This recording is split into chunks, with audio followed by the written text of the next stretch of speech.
Hi guys, this video is going to go over how to use the new server. Now the only thing that's really changed about the server is the actual name of the address, so the host name of the server. Pretty much everything else is going to work exactly the same way as the old Power server worked. Now I'm going to do a quick login from both the PuTTY program and from the Windscape program. Now you could be using any of these programs. If you're on a Mac, you would use Terminal instead of PuTTY.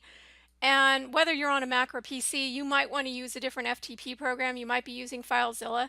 They're all going to work exactly the same way regardless. The only thing that's changed is the host name. So I will start with the FTP program, and one of the things I thought I'd do with this video is I would show you a way to configure your programs so that they work a little bit better. And the other note that I want to make is if you are in CISW 300, you will be using these two programs at separate times in the semester. So, it's not a big deal if you don't know what these two programs are for. When you get to the section that uses these, you can come back to this video at any time. Those of you who are in the advanced programming classes, well, you should already know how to use both of them. So for FTP, I'm going to use FTP first. Your host name will now be arccis.net.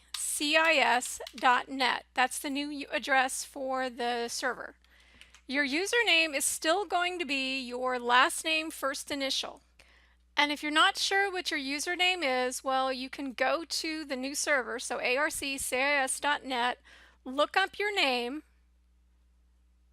and click on it. So wherever your name is, look it up and click on it, and that will take you to your main account. Now I'm using an account for Mary Apple, so if I look up here in my URL, it says tilde Apple M.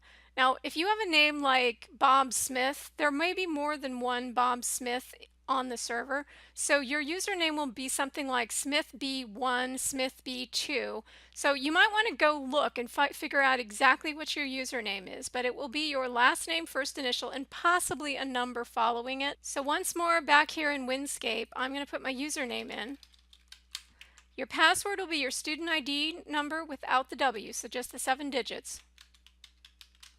And then I mentioned I would tell you a way to make this program work a little bit better is when you're using this program, if you leave your screen idle for too long, and it's a pretty short window of time, it logs you out and you have to log back in. And that becomes very annoying when you're trying to code and you have to go and look stuff up, because chances are you will be idle for quite a period of time.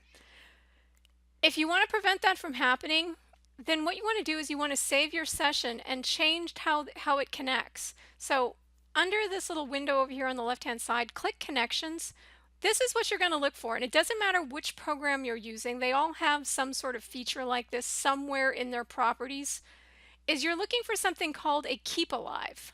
So the Keep Alives for Windscape are just listed right under here under Connection, and you notice currently they're off.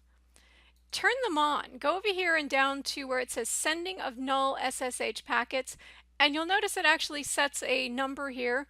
Essentially what this is going to happen is every 30 seconds it is going to ping the server, which is going to make the server think you're active. Therefore, it won't log you off.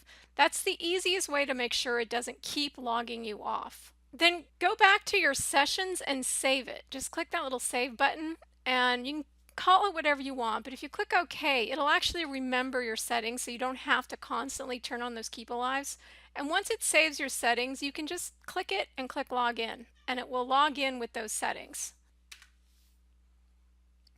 And once you log in, you'll notice this screen looks just the same way the Power server did. You've got your public_HTML folder. If you click that, your class folders will be there. So I have a folder here for CISW 410, but if the student was enrolled in multiple classes, they would all be listed there.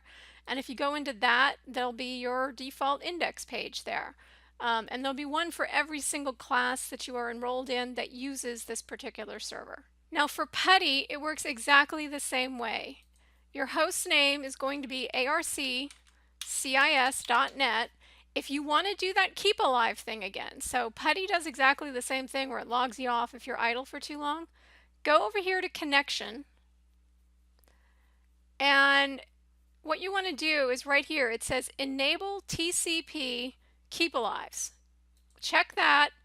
And you're also going to want to change this 0 here to a 30. So that's like the 30 seconds. And then go back to your session and save it. So give it a name. So I'm going to call this Apple M. And I'm just going to click save, and it will save your settings. So from here on in, if I just click that and click open,